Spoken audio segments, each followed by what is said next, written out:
है जमीन के ऊपर कितना परसेंट पानी है, जमीन कितने परसेंट में खुशकी का हिस्सा रखती है, वो सारी चीजों को समझने के लिए मैंने यहाँ पे तुम्हारा लेकर आया हूँ।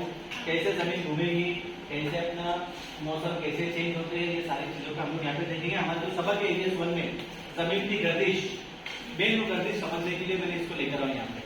यहाँ पे अगर तुम देखें ग्लोब में तो तुमको एक बीच में एक लाइन दिख रही है, तो ये वर्चुअल लाइन, मतलब ये इस तरीके की लाइन है कि ये फर्जी लाइन है।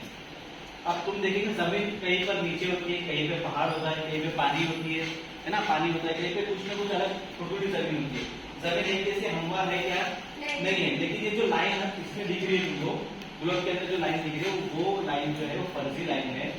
वो जमीन को दो हिस्सों में तकसीम करने के लिए और समझने के लिए बनाई गई है ना। तो सबसे पहले जब तुम देखेंगे तो जो बीच वाली लाइन है, जो यहाँ पे पूरे ग्लोब पर ब्लैक कलर की लाइन दिख रही है, तो क्या कहते हैं?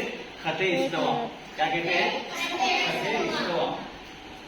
और उसका क्या काम है? उसके में खते इस्तवा से क्या होता है? जमीन को क्यों करना पड़ रहा है? क्योंकि इतनी सारी चीजों को एक साथ समझने के लिए हम लोग के ग्लोब को थोड़ी जमीन की गर्दिश के बारे में समझना पड़ेगा।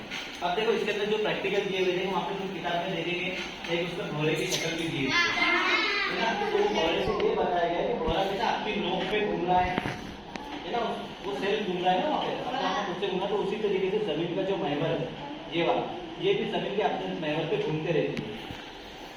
अब कितने समय में घूमती है, कितना टाइम देती है घूमने में, वो खुद एक चक्कर कितना में कंप्लीट करती है और सूरज का एक चक्कर कितने दिन में कंप्लीट होता है, ये सारी चीजों को हम लोग किताब के जरिए में पढ़ने वाले हैं। लेकिन इस जमीन को यहाँ पे देख लो, हमारे इसमें भारत देश भी तुमको दिखेगा, हमारा जो मुल्क है भारत वो यहाँ पे देखिए, हमारा मुल्क भारत है, सबको दिखेगा यहाँ पे, है ना।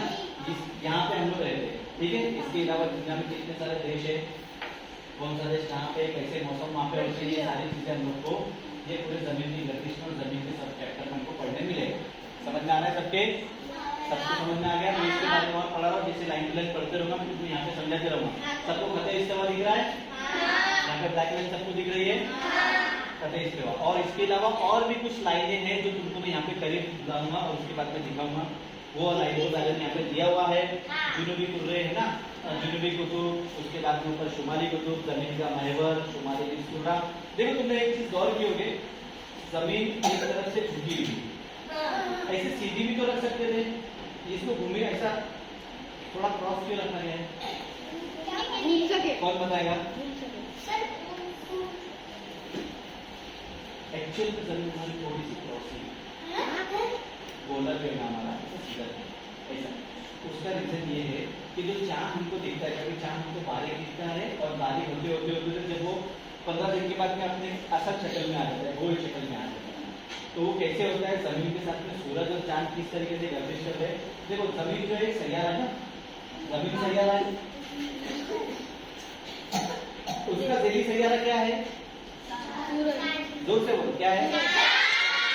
और इसको जो रोशनी मिलती है और चांद को जो रोशनी मिलती है वो किससे मिलती है? सूरज के गिर कौन कौन से सैयारे कैसे गर्दिश करते हैं? जमीन के जो दिली सैयारा, जमीन का एक ही दिली सैयारा है चांद, वो किस तरह गर्दिश करता है जमीन के आसपास, ये हम लोग सब इसके जरिए समझने वाले। ओके, समझा? सबको समझा? पढ़ेंगे आगे, बंद करेंगे।